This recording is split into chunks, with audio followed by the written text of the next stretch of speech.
欢迎收听6月28号的迦南之声，我是世谦牧师平安。我们今天要来分享的是路得记4章17节。路得记4章17节，我爱一生荣耀你。在今天我们要来祷告 RPG 的经文，在马太福音22章37到39节。耶稣对他说，你要尽心尽性尽意爱主你的神，这是诫命中的第一，且是最大的，其次也相仿，就是要爱人如己。什么是我们要遵守的诫命？什么是上帝的心意呢？上帝的心意是要我们尽心尽性尽意来爱主，来跟随他，来相信他，来依靠他。接着下来，在这样的一个实现里，就是我们会彼此相爱。在路得记里面，让我们看见很美的画面，不在于人丰盛的时候，在高处的时候彼此相爱，更是在于人在那困难当中，仍然愿意彼此相爱，彼此牺牲。上帝让这2位依靠他、爱他、相信他的妇人拿俄米还有路得，在今天真的是欢呼收割。邻舍的妇人说，拿俄米得孩子了，就给孩子起名叫俄贝得。这俄贝得是耶西的父，耶西是大卫的父。俄贝得的出生，让拿俄米和路得恢复了名分，他们不再被看为是多余的、剩余的，而是被高升的、被翻转的、被上帝赐福的。从俄贝得的名字意思，其实我们就能略知一二，因为俄贝得这个意思在原文里面就是指服侍或是敬拜的意思。当然我们知道，在旧约当中，服侍跟敬拜基本上是连结在一起的，表达的是一种对上帝的回应，一种对上帝的渴慕，一种用敬拜方式来说出这位上帝的属性。一个人的名字好像就是人对他一生的定义跟祝福。俄贝得的意思是服侍，这不仅代表着拿俄米接下来的人生有了俄贝得来服侍他，更是代表着这个人的生命是一个要来敬拜上帝的生命，而且不是一次，不是一段时间，而是一生。现年95岁的彭蒙惠女士，她陪伴了好几个世代的年轻人。不管你是不是基督徒，不管你有没有听过广播，或许就在国中、高中的年代，在书店也好，在哪里我们可能都看过空中英语教室的杂志，或者你有听过空中英语教室的广播，甚至你有看过空中英语教室的电视节目。在1962年，他创立了空中英语教室，让想学英文的人在那个时代都能听学英文，并且跟着媒体不断的进步，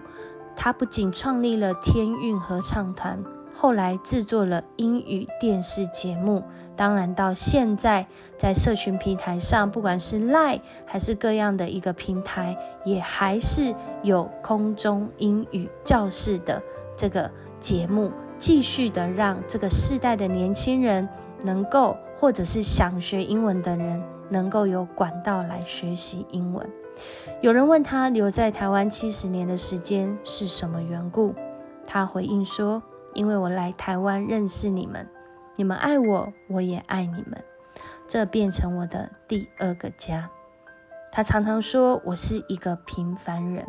但是我们都知道，这一位平凡的女士却是用70年的时间栽种教育工作，影响无数的台湾人，如今仍然做在人的需要上。而且他说，我没有要退休，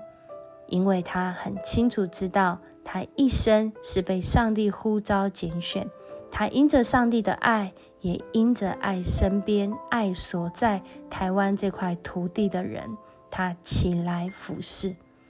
爱神是他一生的呼召，他实际的表达就是在如何来爱人的身上。好像俄贝德的名字意思就是服侍，他一辈子都要来服侍这位上帝，因为爱主、爱上帝、爱人是我们一生的呼召。我们一起来听这首歌。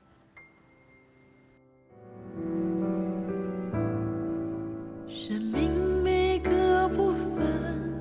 你来掌管，心灵最深之处你来浇灌，一次又一次我呼求主耶稣，甘愿将生命全所有完全给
全心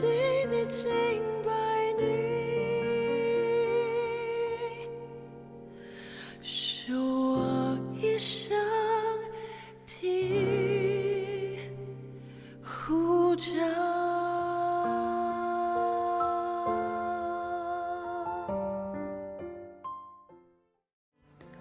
什么是我们一生的呼召？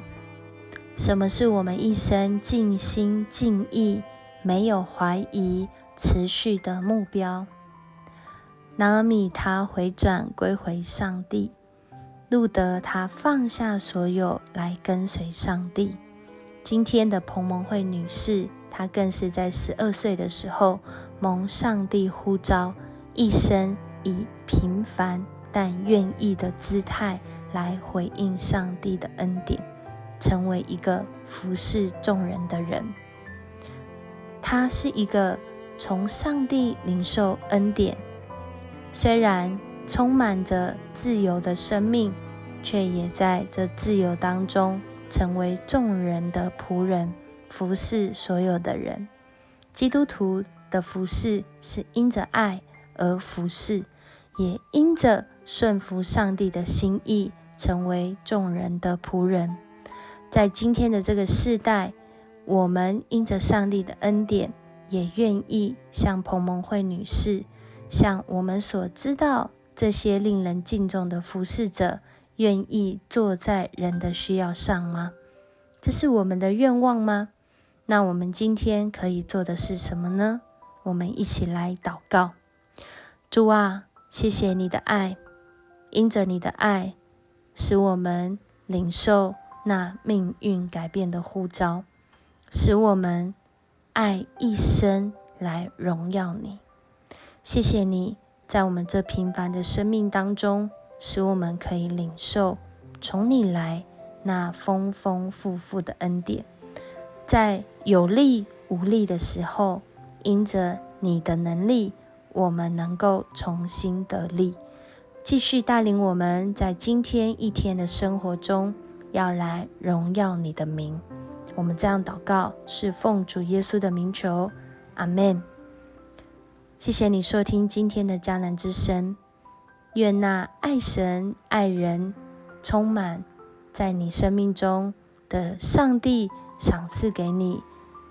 丰富的爱，并且诉说不尽。我是思谦牧师，我们明天见。